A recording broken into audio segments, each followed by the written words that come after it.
আসসালামু আলাইকুম। চলে এসেছি নতুন একটা গল্প নিয়ে। চলুন গল্পটা শুরু করা যাক। গল্পের নাম অবিনশ্বর পদধ্বনি। পর্ব ১, অভিশপ্ত উত্তরাধিকার। আমাদের এই দৃশ্যমান জগতে সমান্তরালে আরো একটি জগৎ আছে। এমন এক জগৎ যার অস্তিত্বের কথা পবিত্র কুরআনে বারবার বলা হয়েছে। আমরা মনে করি আমরা আমাদের ঘরে একা, কিন্তু সত্যি কি আমরা একা? আজ আপনাদের শোনাবো এমন এক সত্য ঘটনা যা শুরু হয়েছিল একটি সাধারণ বাড়ি কেনাকে কেন্দ্র করে। ঘটনাটি ঘটেছিল ঢাকার উপকণ্ঠে একটি পুরনো জমিদার বাড়িতে। জুবায়ের সাহেব পেশায় একজন ব্যবসায়ী।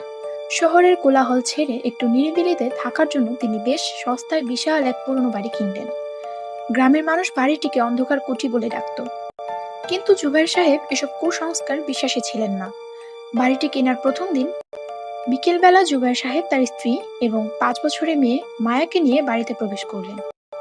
বাড়ির ভেতরে ঢোকার সাথে সাথেই এক অদ্ভুত শীতল হাওয়া তাদের অভ্যর্থনা জানালো।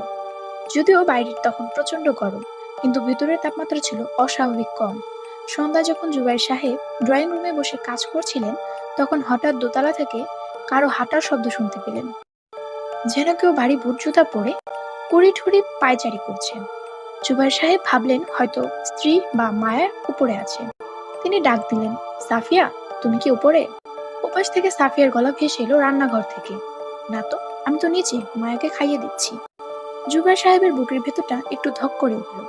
উপরে তবে কি? তিনি সাহস সঞ্চয় করে সিঁড়ি দিয়ে উপরে উঠলেন। দোতলার করিডোরটা দীর্ঘ এবং অন্ধকার। টর্চের আলো ফেলতে দেখলেন করিডোর একদম ফাঁকা। কিন্তু অদ্ভুত ব্যাপার হলো, বাতাসের মধ্যে তখন তীব্র একটা আতরের ঘ্রাণ ভেসে বেড়াচ্ছে। এমন আতর যা এই যুগে খুব একটা পাওয়া যায় না। রাত যখন ঠিক 2টো, তখন জুবায়ের সাহেবের ঘুম ভেঙে গেল এক অদ্ভুত আওয়াজে। কেউ যেন খুব ছন্দবদ্ধভাবে অজু করছে।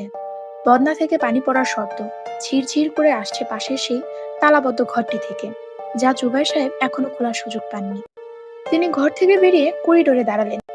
আওয়াজটা স্পষ্ট ওই বন্ধ ঘরের ভেতর থেকে আসছে। তিনি দরজার সামনে গিয়ে কান পাতলেন। ভেতরে উঁচু করার শব্দের পর শোনা গেল এক গম্ভীর দীর্ঘশ্বাস। এরপরে শুরু হলো সুমধুর কণ্ঠে সূরা আর রহমান তিলাওয়াত। কিন্তু সেই তিলাওয়াত কোনো মানুষের গলার মতো স্বাভাবিক নয়। কণ্ঠস্বরটি ছিল অতি প্রাকৃত এবং গম্ভীর। জুবায়ের সাহেব আর থাকতে পারলেন না। তিনি দরজার পুরনো তালার ফুটো দিয়ে ভিতরে উঁকি দিলেন। যা দেখলেন তাতে তার শরীরের রক্ত হিম হয়ে গেল। ঘরের মাঝখানে একটা জায়নামাজ শূন্যে ভাসছে, আর তার উপর একটা আবছা অবয়ব সিজদায় অবনত। কিন্তু সবচেয়ে ভয়ঙ্কর বিষয় হলো, সেই অবয়ের পা দুটো মাটির দিকে নয়, উল্টো দিকে ঘোরানো এবং বাতাসের সাথে দুলছে। ঠিক সেই মুহূর্তে সে অবয়টি তিলাওয়াত থামিয়ে দিল। কোনো ঘাড় না ঘুরিয়ে কণ্ঠস্বরটি বলে উঠল, জুবায়ের, দরজা খোলার চেষ্টা করো না। এই ঘর আমাদের ইবাদতগাহ।